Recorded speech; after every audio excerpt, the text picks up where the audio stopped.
The galaxy had been at war for nearly a decade. Two vast coalitions, the Saran Dominion and the Varkon Confederacy, fought with relentless intensity. Star systems burned, economies shattered, and billions of lives were lost.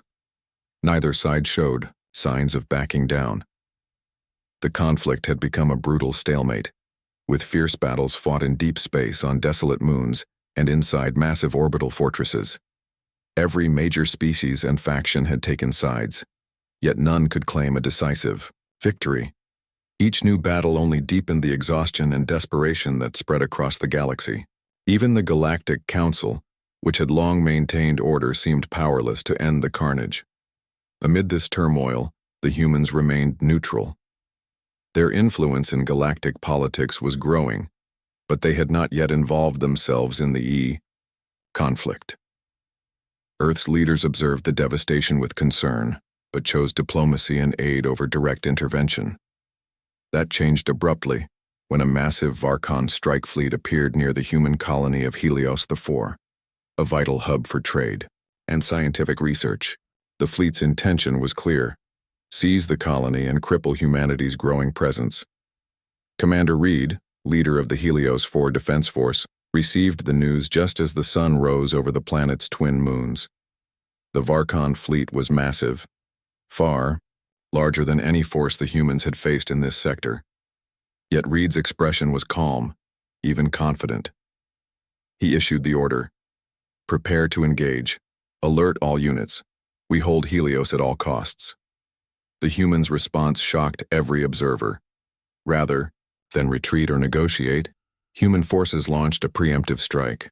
Using advanced stealth ships, drone swarms, and electromagnetic pulse weapons, they disabled key elements of the Varkon fleet's communications and propulsion systems before the enemy could organize a full assault.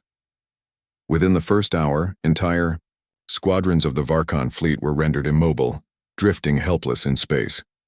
Reports flooded the Galactic Council's chambers.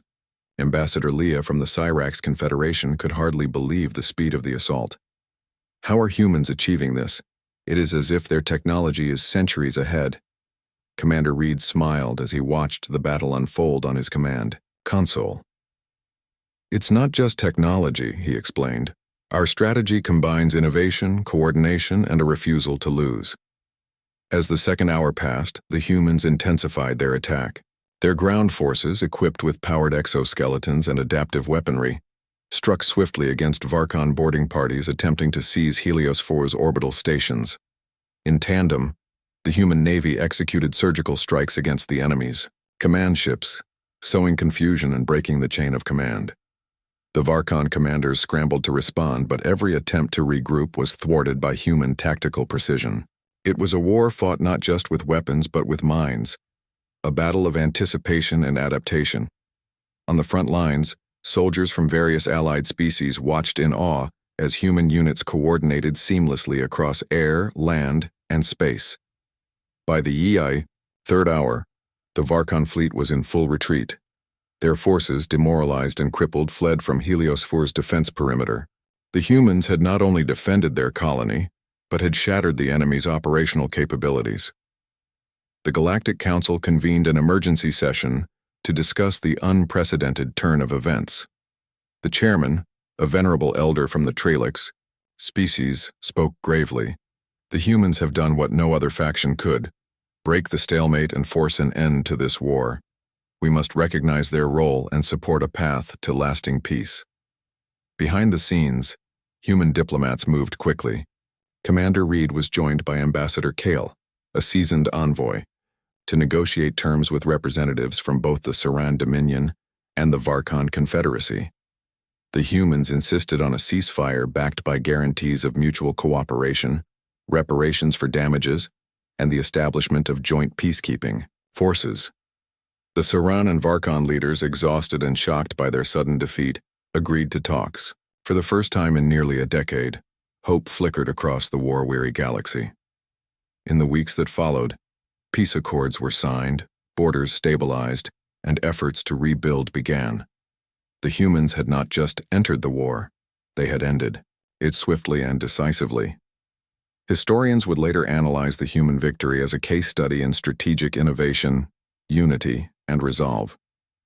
It was not brute force alone, but the human spirit, unyielding and creative, that had turned the tide. Commander Reed reflected on the battle from his quarters aboard Helios 4's flagship. "We didn't want war," he said quietly. "But when it came, we faced it together, without hesitation. That is what makes us human." The galaxy had witnessed something remarkable. A species once considered newcomers had stepped onto the stage and changed history in just 3 hours.